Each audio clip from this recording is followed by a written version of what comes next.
Jesus said to his disciples, "I am the true vine, and my Father is the vine grower. He removes every branch in me that bears no fruit. Every branch that bears fruit, he prunes to make it bear more fruit.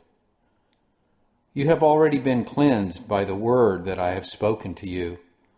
Abide in me as I abide in you. Just as the branch cannot bear fruit by itself unless it abides in the vine, neither can you unless you abide in me. I am the vine, you are the branches. Those who abide in me and I in them bear much fruit, because apart from me you can do nothing. Whoever does not abide in me is thrown away like a branch and withers. Such branches are gathered, thrown into the fire, and burned. If you abide in me, and my words abide in you, ask for whatever you wish, and it will be done for you. My Father is glorified by this, that you bear much fruit and become my disciples." Today's gospel reading is a flashback to an earlier time before the resurrection. Today's conversation occurs at the close of the Last Supper with Jesus and the disciples. Jesus is returning to a theme that he has established over 3 years in this extended goodbye portion of the 15th chapter of John. Back in the 6th chapter of John, Jesus had begun with, "I am the bread of life." And then, "I am the light of the world" in the 8th chapter. Followed by, "I am the gate for the sheep," and "I am the good shepherd" in the 10th chapter. "I am the resurrection and the life" in the 11th chapter. "I am the truth and the life" in the 14th chapter. And today, in the 15th chapter of John, "I am the true vine." Like poetry, these metaphors, bread, light, doors, shepherd, life, the way of truth, and now vines and fruit, tell who Jesus is and who we are. Who I am in relation to I am. Our gospel today poses some interesting questions to contemporary Christian communities about our self-identity as well. What does it mean for the community of St. Timothy's to express itself as the branches of Christ, the vine? What would it look like if we embraced this model for our life together? Unlike Paul's image of the gifts of the Spirit as a body in his letter to the church in Corinth, where there's a difference between an eye and a nose, a hand and a foot, or an eye is not an ear, those differences used by Paul become definitional for us as post-Enlightenment Western Christians. And I think that his images, though not meant that way, have now been interpreted in this post-Enlightenment age in which we all live as promoting individualism, but working together in our individualism as parts of the same body. Jesus' metaphor emphasizes interrelationships and affinity and support. The branches are almost completely indistinguishable from one another. It's impossible to determine where one branch stops and another branch starts. They all run together as they grow out of the central vine.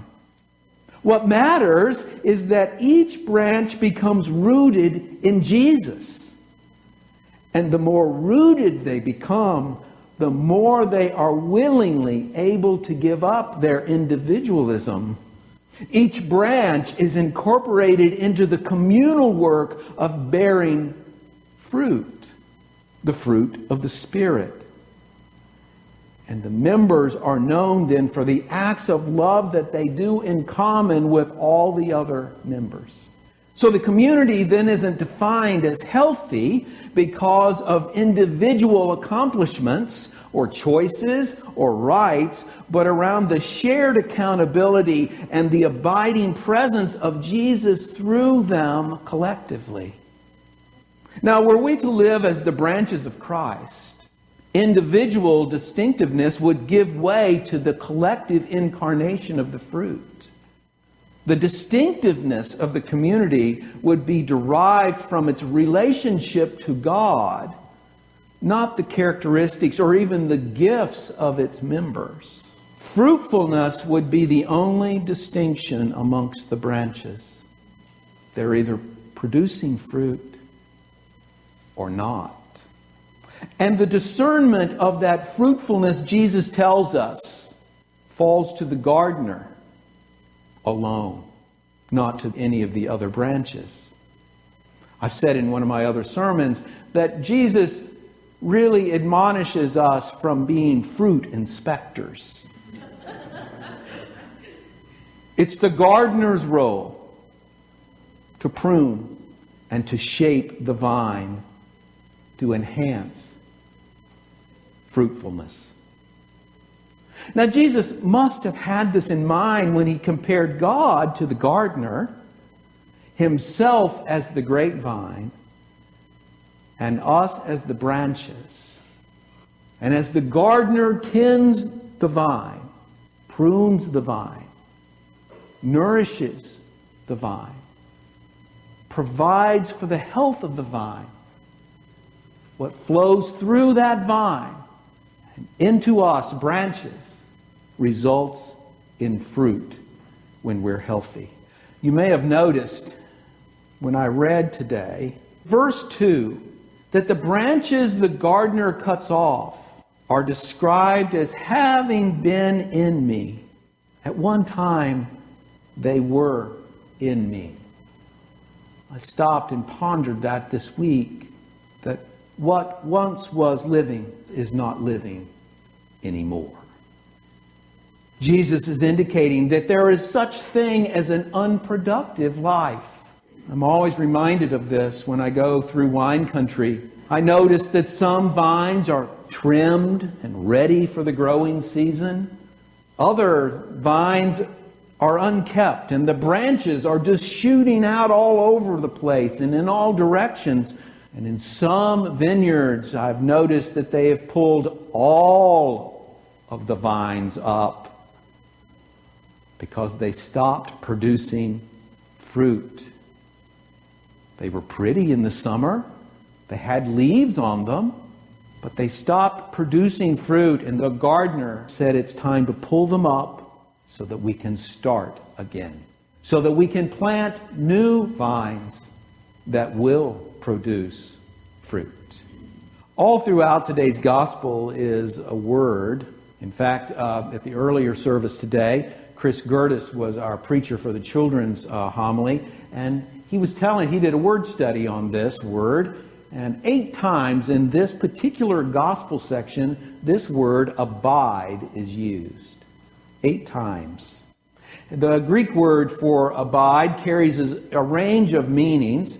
It can mean staying in place. It can mean enduring. It can mean holding out. That seems to imply that steadfastness and reliability of God's presence in and for God's community is vitally important.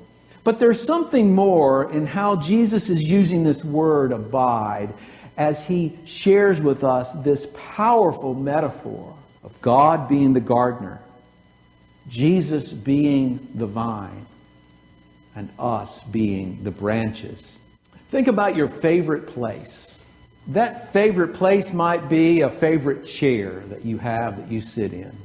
It might be a beach where you like to go and feel that salty air and the wind and hear the ocean. It might be a mountaintop. If you play golf, it might be a signature hole of your favorite golf course. It might be your bed on Sunday morning. Or think of a favorite person, a best friend, That person who puts you at ease, no matter how difficult life has become for you, when you talk to that favorite person, when you see that favorite person, somehow life is all good, even when you're facing challenges. Those feelings that hopefully you're now resonating with of a place or a person contributes to this idea of what Jesus was getting at when he was using this word abide throughout the weaving of this metaphor. Now, see, we don't use this word abide very much in our modern language, with the one exception of, if you know, the Big Lebowski. And at the very end of the movie, the cowboy says, at the very end, as he points to the character Jeff Bridges, "The dude abides." The Coen brothers connected this sense of this flowing of energy with the dude. When we abide in Christ and Christ abides in us, somehow life that flows from Christ flows into us and then through us as our life expression. And the result of that flowing life is what Jesus refers to as fruit. Now, one of Paul's famous lists, and I always think of the Apostle Paul as the consummate list maker of the Bible. He has a list for the fruits of the Spirit. He says the fruits of the Spirit look like love, joy, peace, kindness, goodness, faithfulness, gentleness, and self-control. It's interesting when great fruit is discussed in the wine business, they create a list as well. They talk about the roots, the graft. They talk about the nourishment. They talk about the influence of the soil and weather. And they talk about pruning. One of our trips down to Paso Robles, Charlotte and I found this little bitty vineyard. We stumbled on it. It just had a little wooden sign out on the tree that said that they were open. And what we love about this little vineyard is that when we get the wines from them, they always send a letter. And the letter tells us how the vines are doing. Because this vineyard uses no irrigation. And so they're very concerned with keeping the vines healthy. And how do they keep the vines healthy? Prune them so that they continue to create great fruit.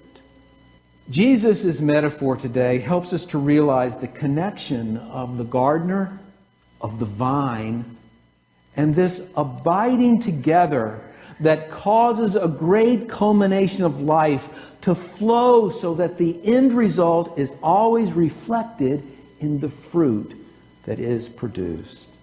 So in what ways are we connected? But how are we connected as branches to the vine? How are we abiding with that flow of that favorite energy, a favorite place, a favorite person that gives us so much life? How are we abiding in this flow from Jesus? And what has the latest season of life created in us as the branches? In what ways has the gardener been working in our vineyard in the last 3 years? What does that look like for us? What does the fruit look like? In the St. Timothy's vineyard, how are we being prepared for the growing season? Eugene Peterson's The Message says it this way: when you're joined with me and I with you, the relation intimate and organic, the harvest is sure to be abundant.